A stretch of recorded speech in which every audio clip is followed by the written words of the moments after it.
Kanina po may masamang balita na naipahiwatig si Attorney Sal Panelo, Brother Franco. At Ma'am Lorraine, bagamat hindi pa natin hawak ang papel, pero sinabi ni Attorney Sal Panelo na sigurado siya na hindi magkakaroon ng katapusan ang pangbubusal at ang panggigipit sa SMNI. At kung kaya po habang may nalalabi pang oras dito at nakikinig at nakikita pa tayo sa telebisyon ng mga mamamayan, una po, nalulungkot po kami, ako, si Ma'am Lorraine, si Brother Franco at ang SMNI at ang taong bayan, sapagkat hindi po kami ang kalaban ng gobyernong ito. Kami po ang nagtataguyod at nagtatanggol ng pamahalaan na ito laban sa mga puwersang gustong wasakin ito. At yan po ang aming isinisiwalat laban sa CPP, NPA, NDF.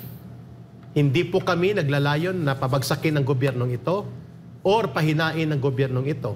Bagamat kami ay nagpapaabot ng mga pagpuna at pagpapahayag tungkol sa mabuting pamamahala, maayos na pagpapatakbo ng ating pamahalaan, nagkokomentaryo din tayo tungkol sa pangangalaga sa kaba ng bayan, sa pundo ng bayan.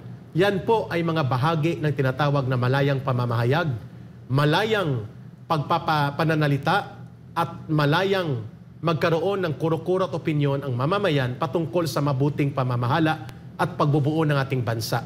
Good governance for nation building. At hindi lamang po yan. Kami din po ang nagpo-frontline para sa gobyernong ito voluntarily. Hindi naman kami inutusan para labanan ang CPP, NPA, NDF, isiwalat ang kanilang ginagawang pagpatay, panununog, pangbobomba, pang-ambush, pagre-recruit, pag-i-infiltrate sa iba't ibang sektor ng lipunan, including sa loob ng gobyerno at ang kanilang pagwasak sa kinabukasan ng kabataang Pilipino. Araw-araw po yan for almost 2 years and a half, close to 3 years. Yan po ang libreng tulong na ibinigay ng SMNI through sa Laban Kasama ang Bayan na binuo ni Pastor voluntarily to support the National Task Force to End Local Communist Armed Conflict and to stand for this government para pangalagaan ito. Subalit hindi namin maunawaan at matanggap, mga kababayan, sambayan ng Pilipino, na dahil sa aming pagtindig sa SMNI sa Laban Kasama ang Bayan na dapat hindi lamang ang CPP, NPA, NDF ang pinupuna at ating kinakalaban, kundi pati na ang pang-aabuso sa loob ng gobyerno. Ang pag-aabuso sa pundo at kapangyarihan ay bahagi po ng misyon ng SMNI at ng Laban Kasama ang Bayan sapagkat gusto natin ng matino at maayos na pamamahala. Ang lahat ng ito po ay hinarap ng Laban Kasama ang Bayan. And as if hindi pa po enough ang suspensyon sa amin ng MTRCB at ng NTC na walang batayan, hindi nagkaroon ng maayos na pagpapaliwanag sa mga violations at malinaw na they were put under pressure from the House of Representatives na no less than inamin niya ng MTRCB sa kanyang resolution against SMNI sa pagpapataw ng suspension. And of course, ang NTC nga hindi makita kung anong dahilan kung bakit isuspend moto proprio, walang investigasyon at walang pagkakataon na magpaliwanag ang SMNI. Akala natin matatapos na ang kalbaryong ito. Tumahimik tayo, sumunod tayo, tumalima tayo sa batas. Dumaan tayo sa proseso ng apila at proseso ng procedure sa batas. Subalit ano po itong sumambulat ngayong araw na ito na isiniwalat po, Ma'am Lorraine, Brother Franco, ni Attorney Sal Panelo kanina sa programang Problema Nyo Itawag kay Panelo. Ipapataw po ngayong araw na ito. Anytime today, mawawala po kami sa ere ng National Telecommunications ang indefinite suspension. Hanggat gusto nilang sarado ang SMNI, TV and radio station all over the country ay mawawala po kami in a matter of few hours from now. Akala po natin tapos na ang panahon ng martial law. Akala po natin nangyayari lamang ang ganitong pangbubusal at pag-apak sa kapangyarihan o sa karapatan ng mamamayan sa panahon na may diniklarang martial law para ikontrol ang impormasyon. Bakit nangyayari po ito ngayon, mga kababayan? Bakit po namin ito isinisiwalat? Sapagkat napakasakit po ito na selectively pinuntirya ang SMNI at hinanapan ng butas dahil hindi nila ma-revoke ang franchise dahil batas ito at hindi nagko-cooperate ang Senado, inikutan ngayon nila. Sino pong nila? Wala po kaming ibang tinutukoy dito na may pakana nito.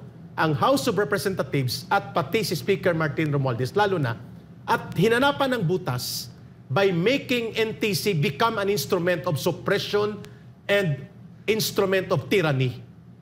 Ang nakakabahala po nito, dahil may batas na hanggang 2044, ang SMNI, Ma'am Lorraine, Brother Franco, hindi nila kaya itong ibaliwala dahil kailangan ng Senado magsuporta. Ngayon, inikutan nila, NTC ang ginamit. Ang malaking katanungan, Mr. President, after na binigyan mo ng pansin ang Coldplay concert, using 4 helicopters na pumunta ka doon, wala kaming question doon kasi prerogative mo yun.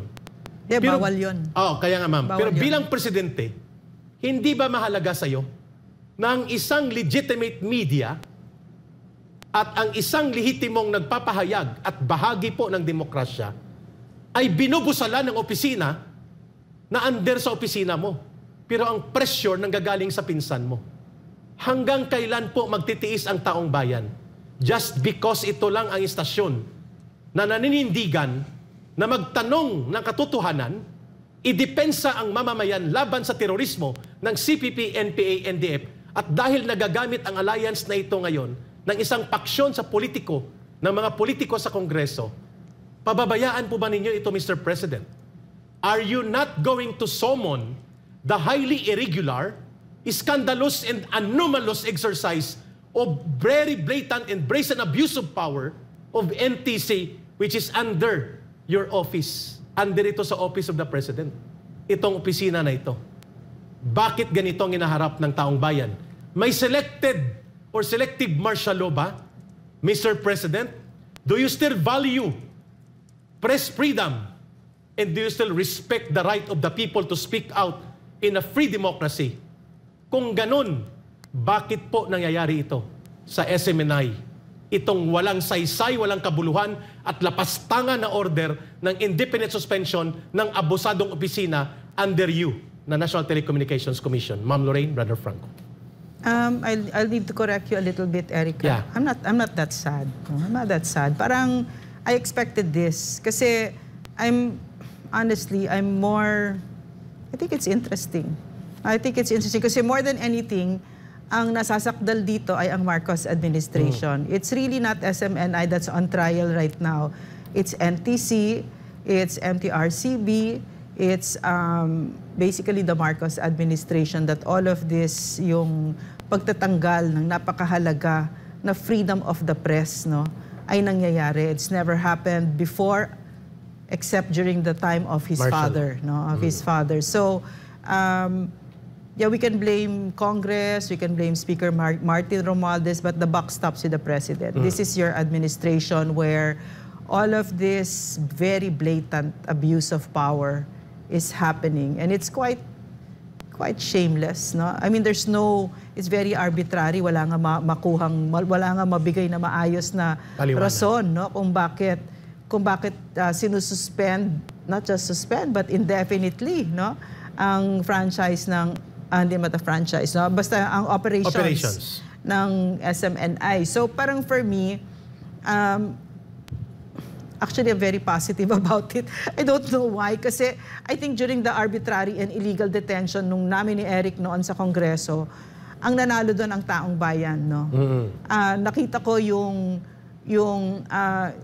kapangyarihan ng taong bayan na nagsasanib puwersa. At wala silang magawa kundi pinakawalan kami itong abusadong Kongreso na ito, na kung saan wala ka narinig na kahit na isang salita sa Pangulo. No, very blatant and deafening silence. Very, very blatant and very shameless, arrogant abuse of power. No? So, ang nakikita ko talaga dito, no, yung isa sa buhay natin yung laban kasama ang bayan. At ang Pilipinas kasi, ang Pilipino, napakalaki ng tiwala ko talaga sa Pilipino at saka yung faith ko sa Pilipino hindi nawawala. Kasi yung my journey kasi with NTFL has really shown me, no, yung power ng taong bayan, na yung 50 plus years ng pang-aabuso ng CPP, NPA, NDF, ginanyan niya sinangganin niyo, 'di ba? So that all those amazing accomplishments against the CPP, NPA, NDF, nangyari dahil sa inyo yon. Yes. No? So, how can I lose faith? And it has been a very personal journey with the Filipino people. Kasi I went down on the ground, I spoke to the people, I still do it now. No? So, I can hear you, and I can feel you, and I can touch you, I can embrace you. And I know the strength of the Filipino people, and I know that they will not take this sitting down, and that it is registering.